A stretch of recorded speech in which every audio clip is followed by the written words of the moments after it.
Bom dia! Bom dia, pessoal! Vem chegando. Bom dia!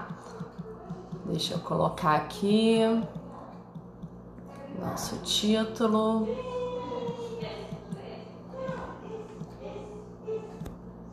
Bom dia, Marina! Tudo bem? Seja bem-vinda.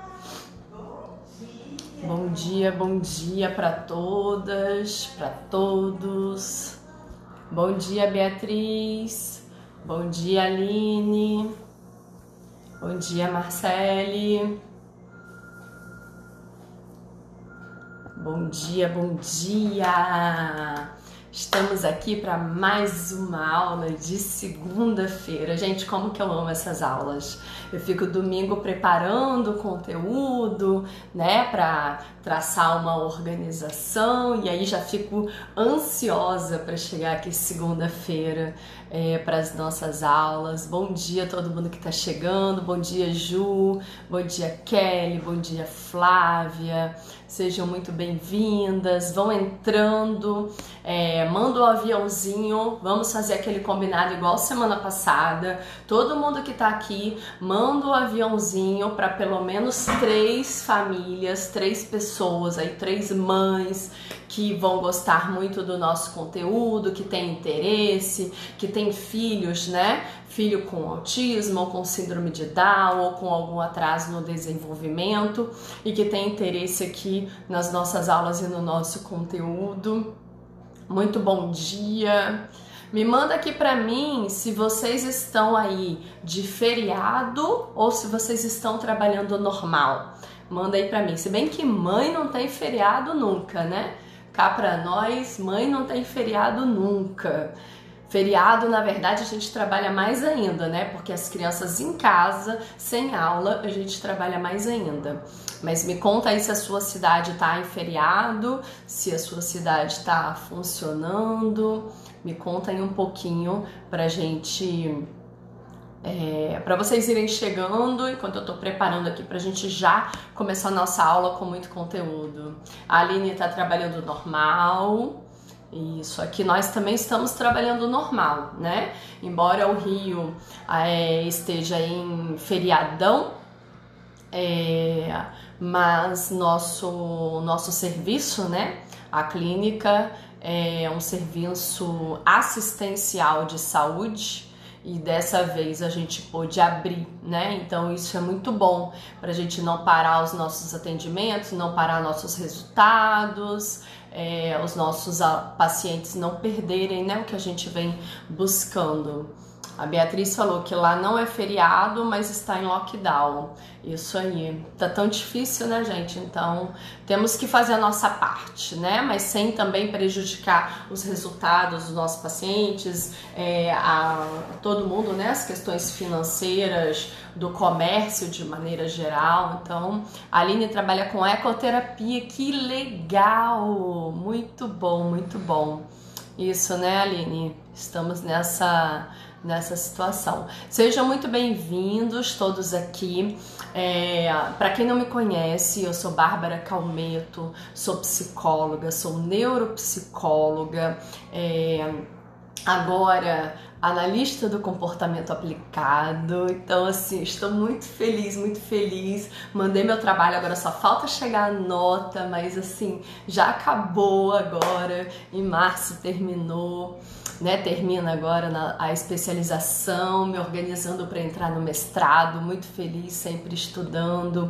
Tenho vários cursos de qualificação na área de autismo, capacitação em trissomia 21, síndrome de Down, habilidades sociais. Então, sempre estudando bastante porque a gente não pode parar, né? A grande verdade é essa. E todas as segundas-feiras, às 9 horas, nós temos aula aqui no Instagram.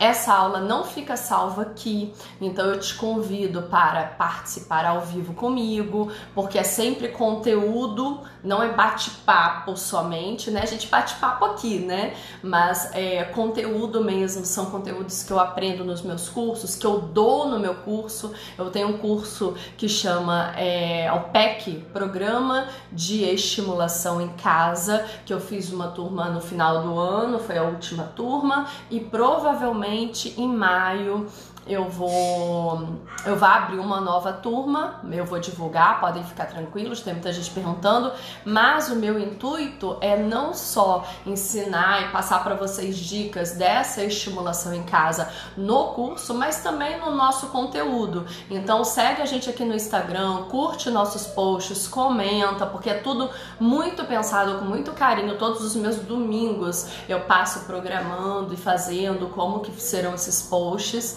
E também lá no YouTube, que a gente tem um canal Autonomia Instituto. Se inscreve lá, ativa o sininho para você receber nossos vídeos, porque tem mais de 20 vídeos lá já, com bastante conteúdo, alguns convidados, outros eu sozinho, tá bom?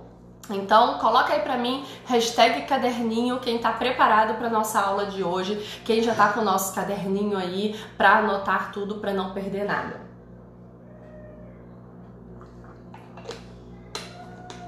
Podemos começar? #caderninho, deixa eu ver.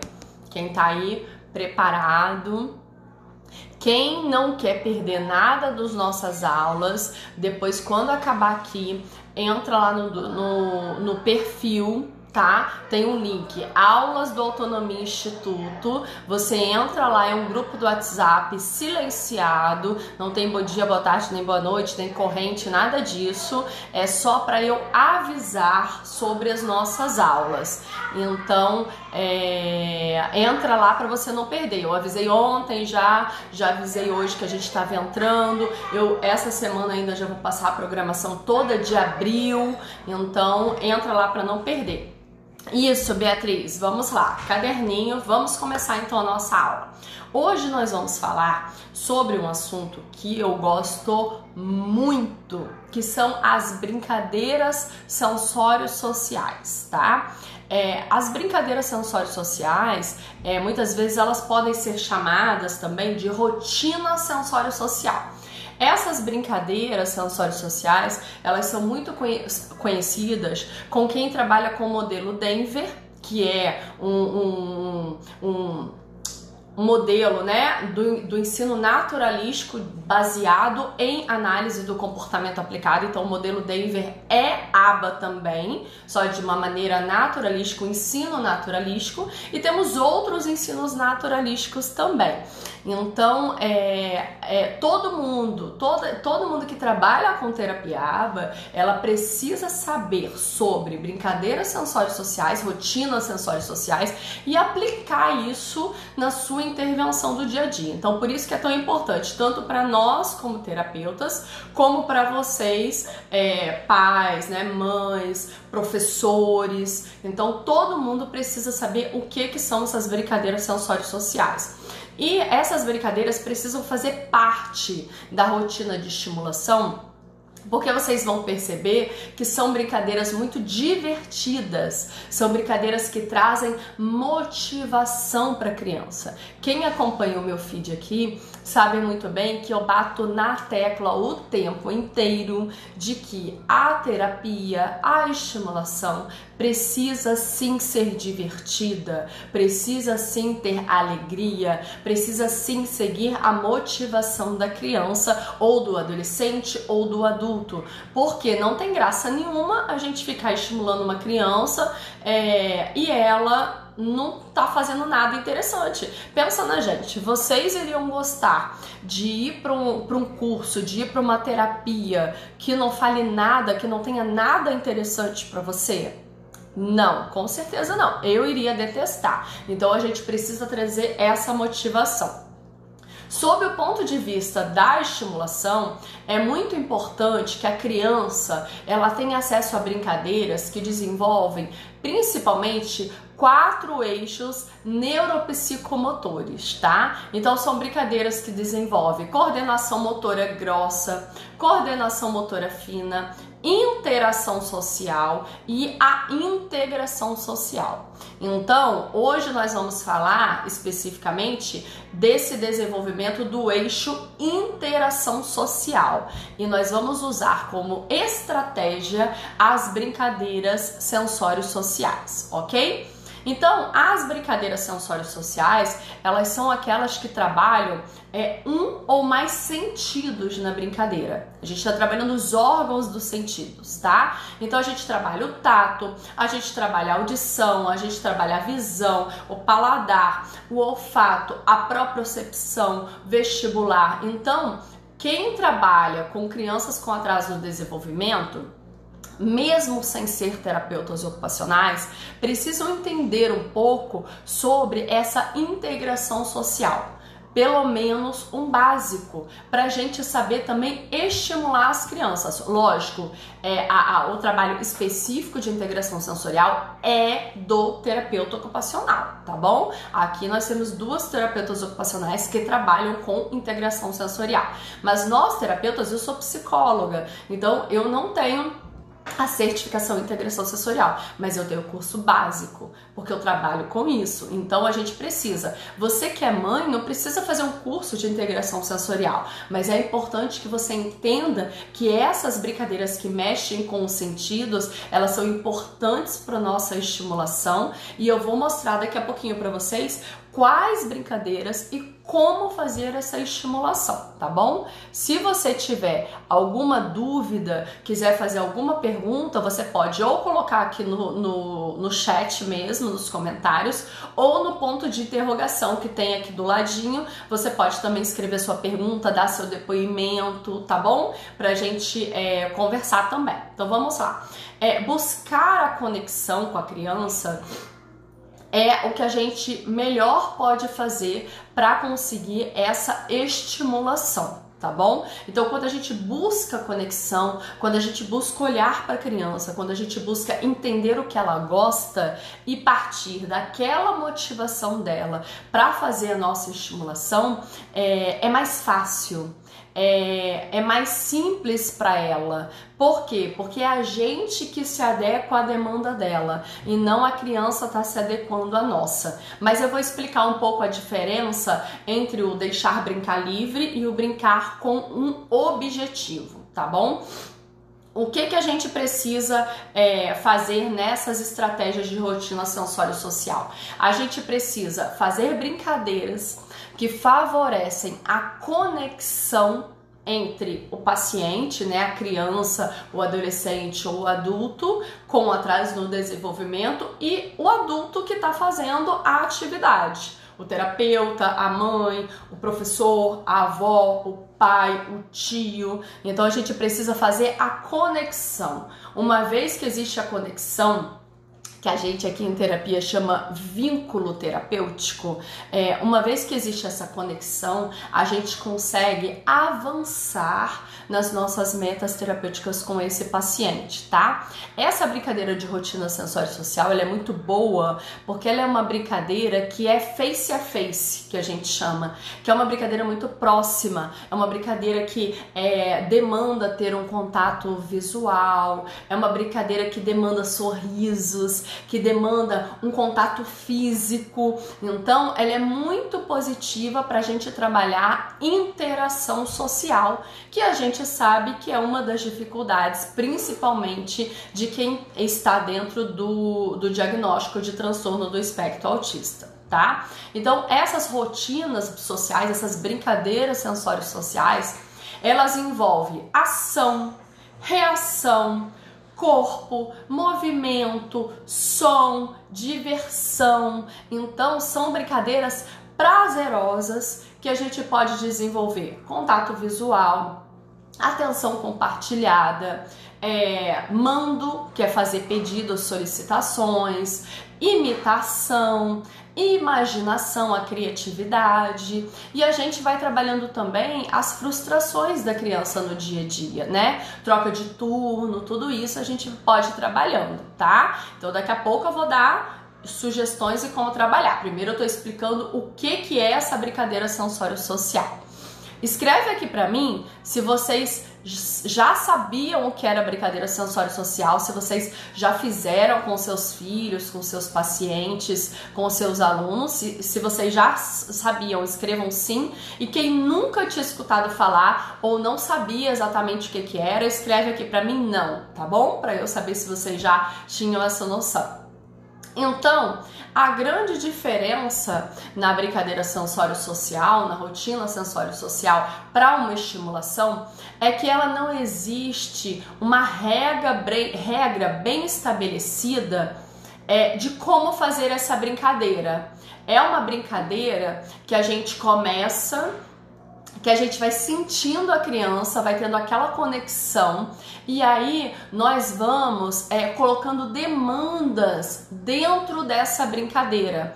Então, vocês podem me perguntar, por exemplo, mas Bárbara, qual a diferença então de uma brincadeira livre que eu faço com meu filho em casa, de uma brincadeira sensório-social?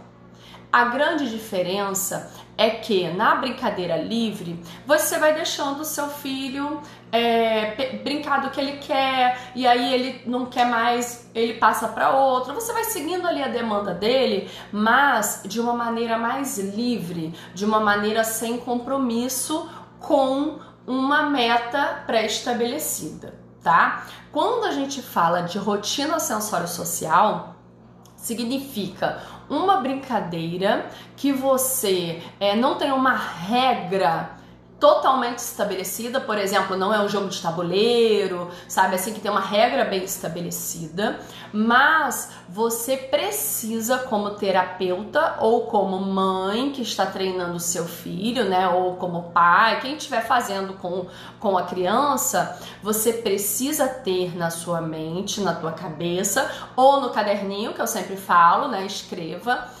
qual o objetivo daquela brincadeira, qual meta você vai trabalhar, qual o comportamento-alvo você quer estimular com aquela brincadeira. Isso não pode sair da tua cabeça, entendeu? Porque senão você perde a oportunidade. Vamos lá, ver se voltou, gente. Tava travado, coloquei no 4G aqui agora para ver se melhora. Não é brinquedo não, esse Instagram não é brinquedo não. Voltou? Escreve aí pra mim, pra eu saber. Eu também me desespero quando trava, gente. Escreve aí pra mim se voltou. Ah, que bom, voltou. Ótimo. Vamos lá, vamos continuar. Então, o que você não pode esquecer nunca? Qual o comportamento-alvo que você quer estimular naquela brincadeira.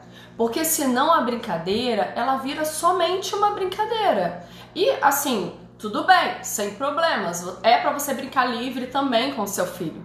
Porém, quando a gente está pensando em oportunidades de estimulação, a gente não pode deixar o brincar livre. A gente precisa ter o comportamento-alvo bem estabelecido na nossa cabeça para criar oportunidades dentro da brincadeira, tá?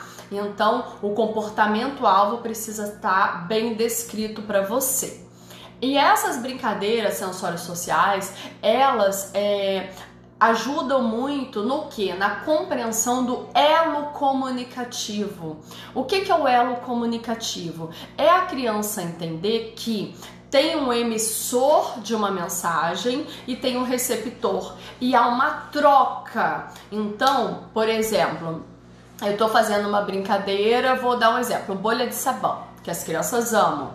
E aí estou fazendo, soprando, fazendo bolha de sabão pro meu filho, ele amando, pulando ali em cima, tentando pegar uma bolinha, tentando pegar outra, tal.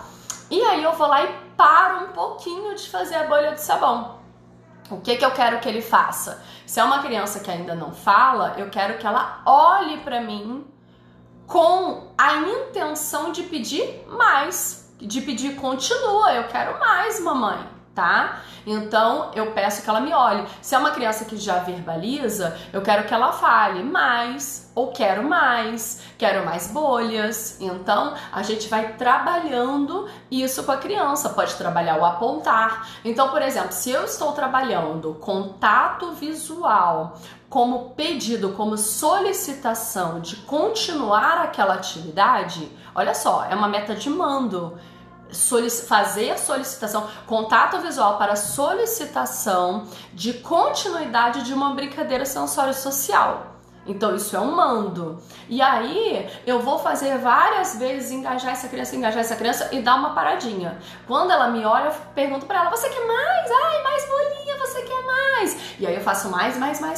Dou uma paradinha de novo. E aí ela pede mais. Então olha o que ela tá entendendo. Já entendi. Quando ela para de fazer, eu posso dar uma olhada para ela e ela entende que eu quero mais, entendeu? Então, quando essa criança já está muito bem nesse elo de contato visual, a gente começa a exigir dele o quê? Alguma vocalização, né? Alguma vocalização próxima do mais, próxima do de novo, né? Para a criança entender esse elo comunicativo. E na brincadeira também sensório-social, a criança aprende uma forma de se expressar. Ela começa a compreender que nem sempre só verbalizando, só vocalizando, ela se expressa. Ela se expressa no olhar, ela se expressa apontando. Então a gente tem várias maneiras de estimular, essa amplitude da comunicação, tá bom? Então, normalmente as crianças amam essas brincadeiras sensório-sociais e é uma porta de entrada para a gente desenvolver novas habilidades. Então, é quando você está dançando uma música que tem várias mão na cabeça, mão na cintura e a criança está te imitando, você está ensinando para ela a fazer uma imitação, né? Você está ensinando ela a seguir comandos, você está ensinando ela a olhar e prestar atenção. Então você precisa ter esse comportamento-alvo bem descrito na tua mente. E aí, eu quero te convidar para quando acabar aqui, você ir lá no nosso canal no YouTube e assistir uma aula que tá lá que chama Como Chamar a Atenção da Criança, tá? É uma aula que eu fiz explicando as etapas de se chamar a atenção da criança numa brincadeira, porque pode ser que você tenha um filho que seja difícil de chamar a atenção dele, que ele fique no mundinho dele ali, que ele não queira brincar com você e que quando você entra na brincadeira, ele foge de você. Então essa aula é importante de vocês assistirem para entenderem o passo a passo, tá? Mas eu vou falar rapidamente aqui de algumas etapas que são importantes para a brincadeira sensório-social. Por exemplo, a gente descobrir o que motiva a nossa criança, o que ela gosta, já é uma etapa para a gente começar a brincadeiras sensório-sociais. Então eu te convido agora, no teu caderninho aí, que todo mundo que está aqui na aula tem que ter um caderninho para anotar os aprendizados das nossas aulas. Anota aí no seu caderninho 3 brincadeiras que o seu filho gosta muito. Anota aí, 3 brincadeiras que o seu filho gosta muito. Você tem que entender essas brincadeiras para que elas sejam um ponto de partida para sua estimulação em casa, tá bom?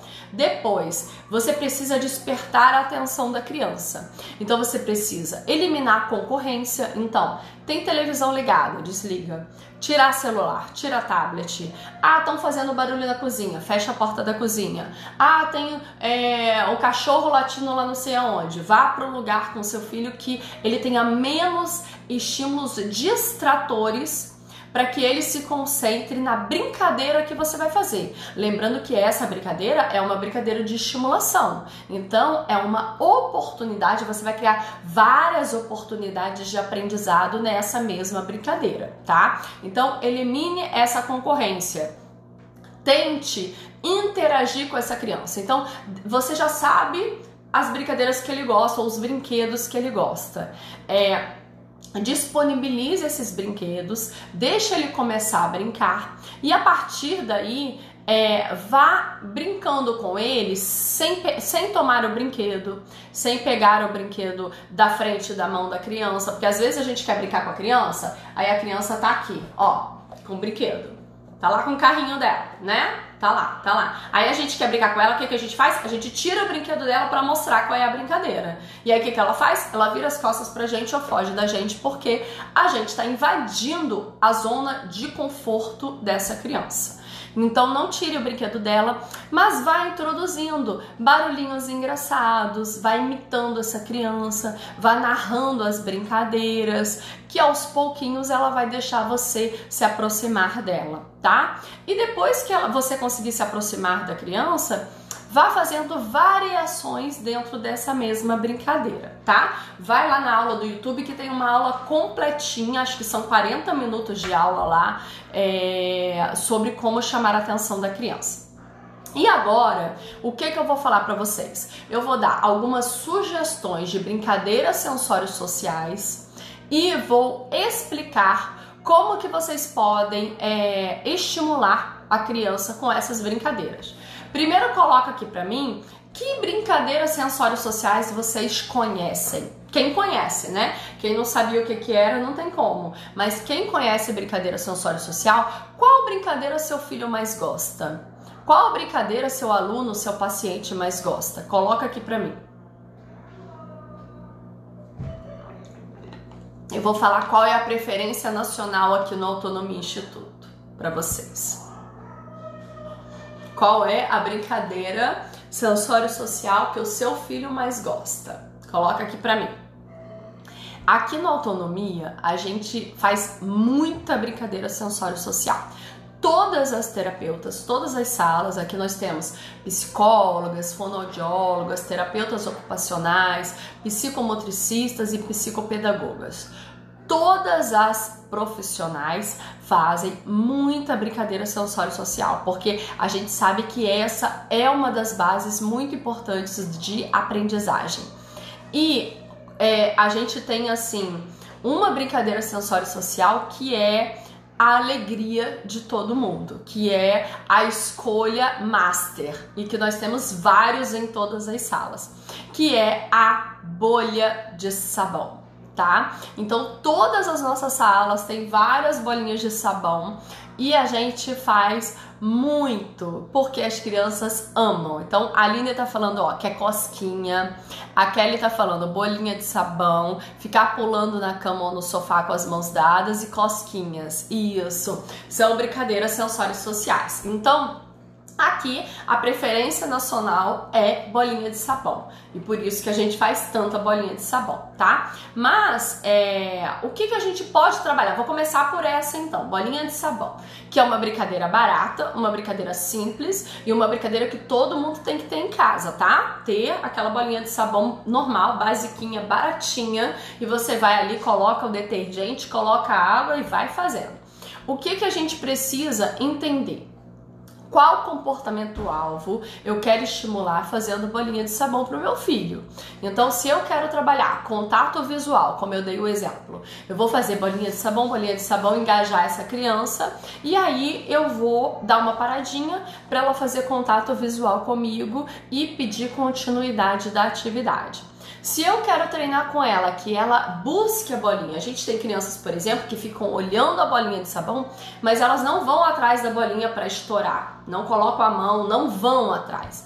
Então, você pode treinar com seu filho que ele vá atrás da bolinha de sabão. Você faz e ensina, leva a mãozinha dele para ele ir atrás da bolinha de sabão para poder estourar a bolinha de sabão, tá? Você pode também trabalhar o tempo de espera. Então você fazer bolinha de sabão e trabalhar com ele. Espera. 1, 2, 3 e já! E aí você faz bolinha para ele poder estourar. Então você trabalhar esse tempo de espera dele para poder aguardar até a atividade ser realizada. Então pensa, com uma bolinha de sabão você pode fazer muitas atividades e estimular muitos comportamentos-alvo, ok? Segundo brincadeira que a gente faz muito aqui, esconde acha. Então eles amam, a gente pode colocar um pano, pode colocar uma almofada, pode colocar o que você quiser. Normalmente aqui a gente coloca um pano que a gente usa, né, nas salas, e aí a gente coloca, cadê fulano? Cadê fulano? Cadê a tia Bárbara? E tô escondida. Cadê a tia Bárbara? Aí eu achei! Aí eu vou lá, corro atrás dele, achei! Você me achou! Muito bem! E aí eu vou lá, faço de novo. Faço. Aí a criança começa a entender que ela tem que chegar perto de mim, que ela tem que levantar o pano para me ver. Tá? Então, o objetivo que eu quero aqui primeiro é esse, que ela me perceba e que ela venha atrás de mim para poder me achar. Ela faça essa interação, interação recíproca. Eu tô interagindo com ela e ela tá interagindo comigo, tá? E aí depois, o que eu começo a fazer? Eu começo a fazer com ela também. Começo a colocar nela pra ela tirar e eu achá-la, né? Achar a criança. Então, essa brincadeira de esconde e acha, ela é muito boa, brincadeira barata, que você só precisa de um pano, de uma almofada, de qualquer coisa que você possa esconder. Às vezes, quando não tem nada, a gente brinca até com a mão, assim, ó, só tampando.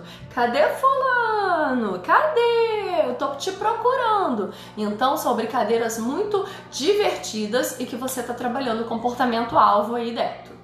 Outra brincadeira sensório-social são as músicas. Então, as crianças amam música, amam.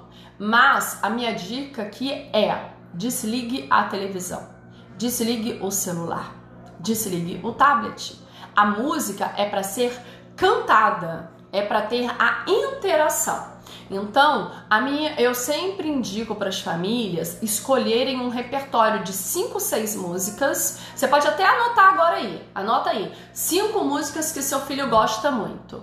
E aí você vai dançar, cantar com ele, fazer mímica, fazer imitação só com essas músicas. Então, aqui, por exemplo, a gente faz muito Marcha Soldado, Serra, Serra, Serrador, que é uma outra brincadeira até que eu já vou explicar também, Dona Aranha, Sítio do Seu Lobato, A Roda do Ônibus, deixa eu ver mais qual que a gente canta muito. Essas eu acho que são as que a gente canta mais. Tem algumas variações, que tem pacientes que gostam muito de algumas músicas específicas, que a gente aproveita o interesse da criança para poder ir variando daquela música. Mas normalmente essas são as músicas que as crianças mais gostam. E aí a gente canta muito, muitas vezes. A gente vai fazer... tem também a da mão na cabeça, mão na cintura. A outra que eles amam, palma, palma, palma, pé, pé, pé. Eles amam essa música e a gente pode trabalhar a imitação. Então, assim, aproveite o momento da música para trabalhar a imitação, para trabalhar troca de olhares. Então, você canta, para um pouquinho, para o teu filho olhar para você e pedir para você fazer mais um pouco. Canta e para um pouquinho para ele tentar continuar. Então, você canta: Seu Lobato tinha um sítio. Ia, ia, oh. Você viu que eu dei uma paradinha para ver se ele canta comigo? E aí você vai fazendo isso. O sapo não lava o pé, não lava porque não quer. Você dá um tempinho para ver se ele canta. Se toda vez você for fazendo isso, gente, daqui a pouco ele está sim completando músicas. E essa é uma meta, por exemplo, a gente que trabalha com terapia ABA, é uma meta de intraverbal, que é completar músicas, completar lacunas, né? Então a gente já vai treinando com a criança isso de completar. Você dá um tempinho, se ela não completa, não tem problema, você completa. Mas se todas as vezes, por isso que eu falo para vocês escreverem cantarem sempre um repertório específico de música, não ficar variando muito. Então escolham 5, 6 músicas, cantem, que daqui a pouco as crianças estão acompanhando vocês, tá bom? Outra brincadeira, cosquinha. As meninas até colocaram aqui. As crianças amam cosquinha. Então você pode fazer cosquinha normal, faz cosquinha, e faz como engajamento, não é ficar 50 minutos de terapia fazendo cosquinha não, gente. É fazer engajamento com essa criança. Então você faz cosquinha, você para. Se você tiver, por exemplo, um carrinho, você pode fazer o carrinho de cosquinha. Eu tô subindo. Outra brincadeira que é parecida com a cosquinha que a gente faz aqui é a caminhada de dedinhos. Então a gente brinca, meu dedinho tá na mão, tá na mão. Então a gente tá fazendo cosquinha, mas ó, trabalhando as partes do corpo. O dedinho tá subindo pelo braço, e você vai inventando. Tá no pescoço, tá no pescoço, tá no pescoço, tá na barriga, tá na barriga, tá na barriga. E a gente vai brincando e nomeando as partes do corpo da criança. Então, olha só. E aí, olha só que interessante que a gente faz muito. A gente faz essa brincadeira do dedinho e da cosquinha. E aí depois a gente começa a fazer assim.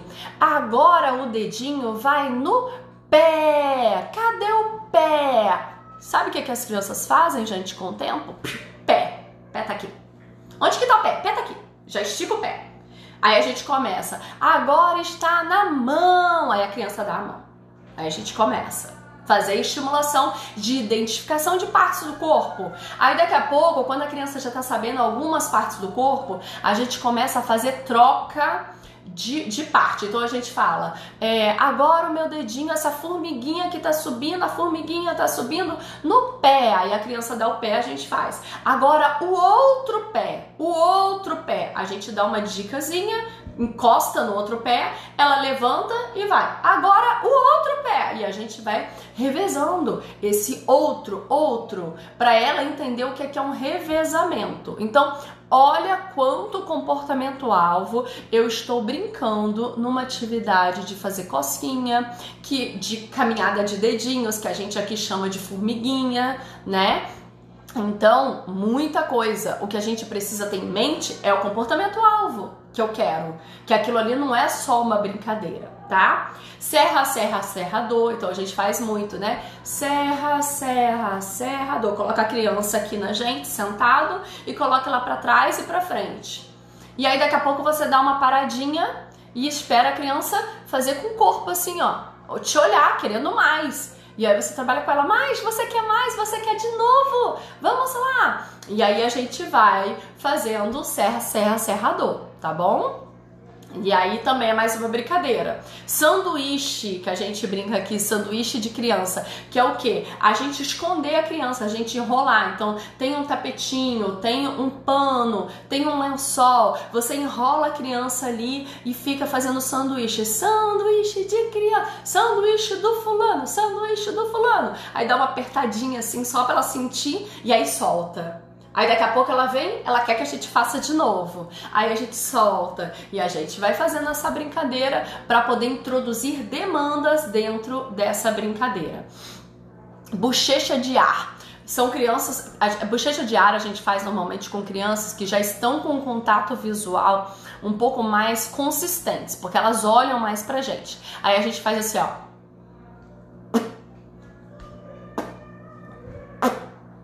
E faz barulhinhos. A gente ama fazer isso na frente do espelho, que eles acham muito engraçado.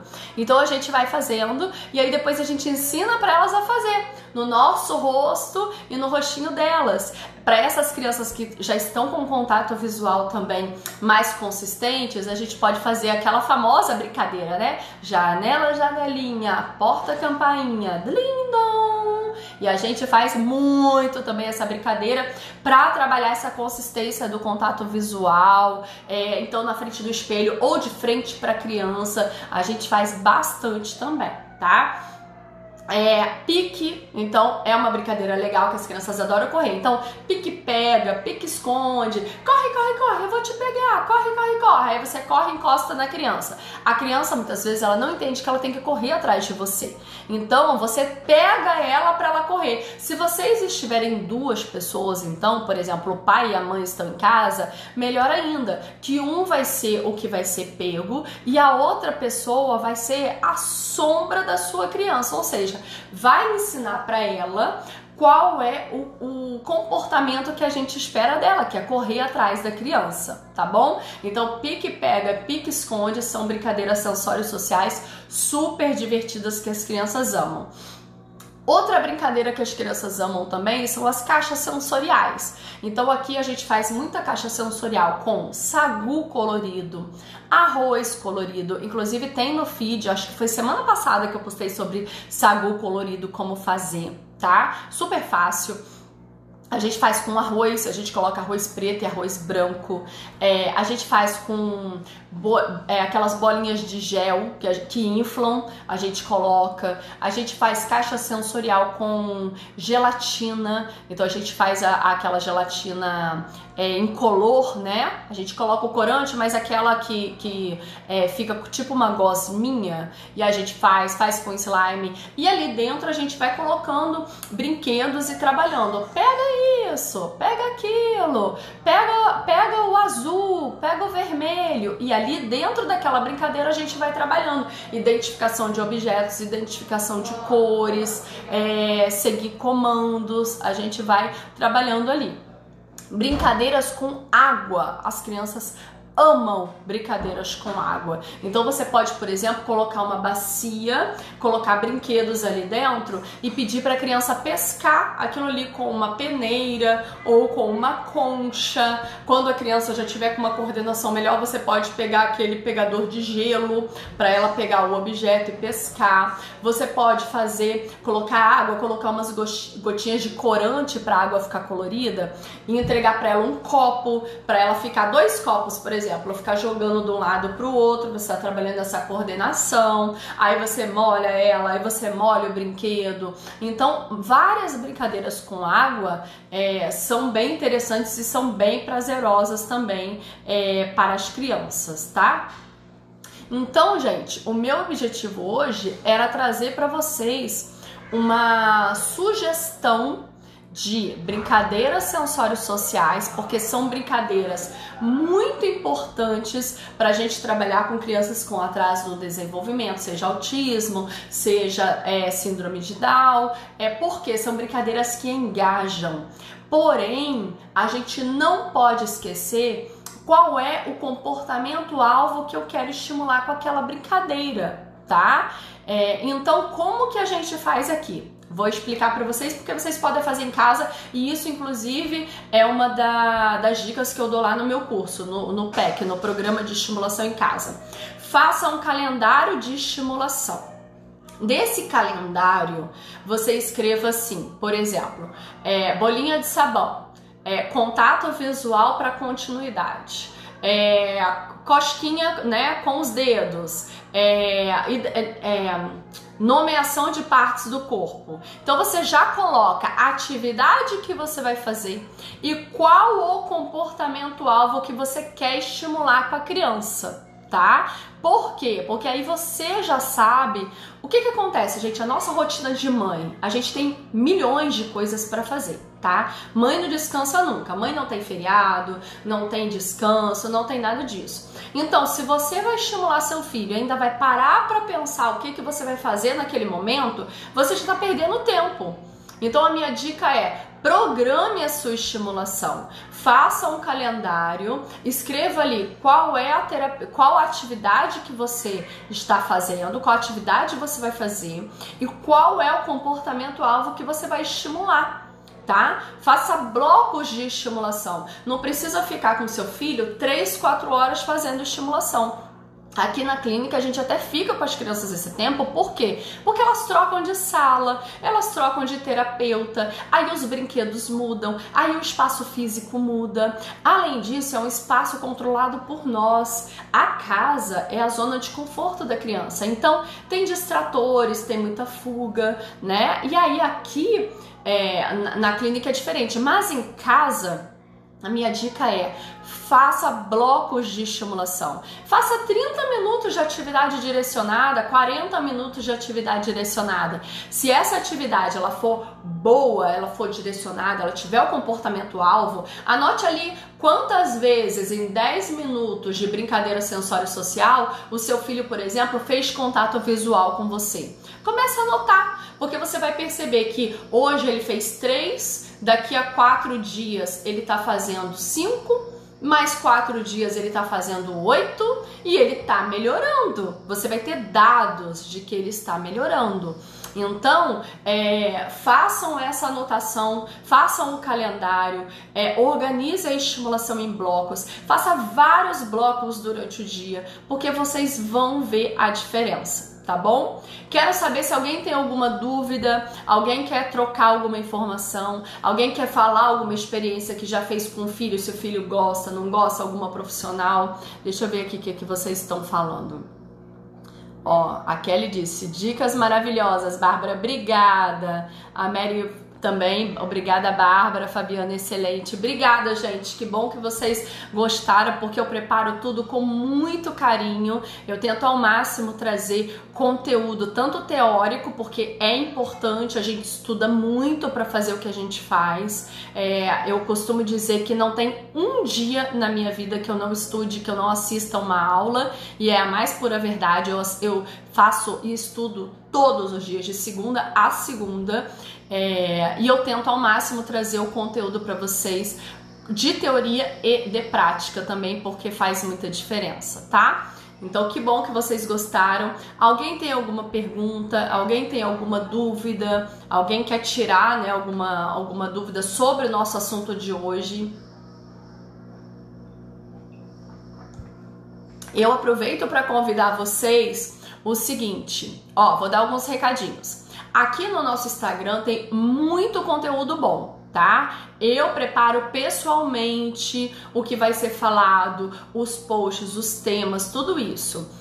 Então, eu preparo com todo carinho e vou colocando. Então, não percam os posts que estão aqui. Comentem, curtam, compartilhem, porque a gente assim ajuda, a gente multiplica as informações. Lá no YouTube, coloquem lá, Autonomia Instituto. Se inscrevam no nosso canal, ativem o sininho, tem muito vídeo, tem mais de 20 vídeos lá, alguns com convidados como Luciano Lacerda, Fábio Coelho, a Carolina Quedas, tem muito conteúdo lá, e outros das aulas que eu vou dando, de conteúdos que eu vou dando aqui também, tá? E quem ainda não está no nosso grupo Lembrete, quando a gente acabar aqui, clica lá no link Aulas do Autonomia, entra no nosso grupo Lembrete, porque lá eu lembro de todas as aulas que eu dou aqui, lives que eu participo como convidados, e eu sempre dou alguns presentinhos para vocês, né? Para quem não viu ainda, sábado eu liberei um e-book de atividades de Páscoa para vocês imprimirem. Quem tiver plastificadora pode, quem não tiver, compra o plástico, né, para plastificar, plastifica com ferro. Tem vídeos no YouTube ensinando como plastificar com ferro para o seu filho fazer várias vezes, ou imprime para ele fazer. Então, assim, um e-book preparado com muito carinho, com atividades que eu escolho a dedo, para vocês aproveitarem o tema da Páscoa, né, do coelhinho, de tudo isso, do ovo, para trabalharem comportamentos-alvo. Então, quem não recebeu o link ainda para poder baixar o nosso e-book, quando acabar aqui, me manda um #eu_quero lá no direct, que eu te mando o link para você baixar. É totalmente gratuito, você só vai se inscrever, né, que é o programinha lá para você se inscrever e dar o nome e o e-mail, e vocês podem baixar o e-book e fazer quantas vezes quiserem, tá bom? Deixa eu ver aqui, a Fabiana, tua didática é show, Bárbara, obrigada, meu amor. A Kelly, Bárbara, meu neto tem aversão a texturas moles e gosmentas, como fazer? Então, Kelly, num primeiro momento, eu te indico não ficar só em cima das texturas moles e gosmentas, porque senão o que ele vai fazer? Ele vai fugir, tá? Então, qual é a minha orientação? Faça com as texturas que ele gosta, as brincadeiras, faça com texturas menos gosmentas, mais durinhas. Então, use feijão, use o arroz, use o sagu, né? Faça essas atividades que ele gosta, varie as atividades e aos poucos vá introduzindo atividades que têm essa textura, tá? Então, se ele gosta de água, brinca bastante com a água. Aos pouquinhos você vai colocando essa água um pouco mais cremosinha, tá? Então você vai fazendo variações. Essas variações você pode fazer usando corante, porque as crianças adoram. Então, por exemplo, ao invés de você fazer uma pasta com água e maisena, fazer aquele cremosinho, você vai lá e coloca um negócio azul, se ele gosta muito de azul, que ele vai achar super legal. Se tem um brinquedo que ele gosta muito e que pode ser lavado, coloca esse brinquedo ali no meio para ele aprender a tirar. Então, nada que seja aversivo para a criança, eu indico vocês ficarem ali em cima, testando até o limite, porque vai se tornar aversivo e a criança vai parar de fazer atividade. A gente tem que ser meio mineirinho, comendo pelas beiradas, tá? Eu sou filha de mineiros, pai e mãe, então eu sempre falo isso, eu sou meio mineirinha. A gente tem que ir comendo pelas beiradas e ir trabalhando essa aversão da criança aos poucos. Mais importante do que ela aceitar as texturas, é ela aceitar variar as brincadeiras, ela ampliar as oportunidades de estimulação e ampliar as habilidades dela, tá bom? Deixa eu ver aqui. Vocês estão ouvindo barulho aqui, mas é a nossa troca de horário de paciente. Normalmente tem um chorinho que as pessoas não querem ir embora. Então é assim mesmo. Fabiana, compartilhe suas informações. Vem me ajudando muito com o retorno para as famílias. Obrigada, Fabiana. Eu te agradeço muito porque eu sou muito consciente de que quanto mais a gente multiplica informações, mais a gente estimula. Então eu te agradeço muito, tá? Gente, muito obrigada pela participação de vocês, tá? Quem não pegou o e-book ainda, me manda o eu quero, que aí eu vou mandar o link. E segunda-feira que vem temos mais aulas. Eu vou colocar lá no nosso grupo todas as aulas que a gente vai ter em abril, a programação de abril que tá lotada. E eu vou fazer uma surpresa. Quem tiver lá no nosso grupo vai saber. Nós vamos ter uma surpresa em abril, em comemoração ao Dia de Conscientização do Autismo. E eu agradeço muito a vocês, tá? Beijo, excelente semana para todos vocês.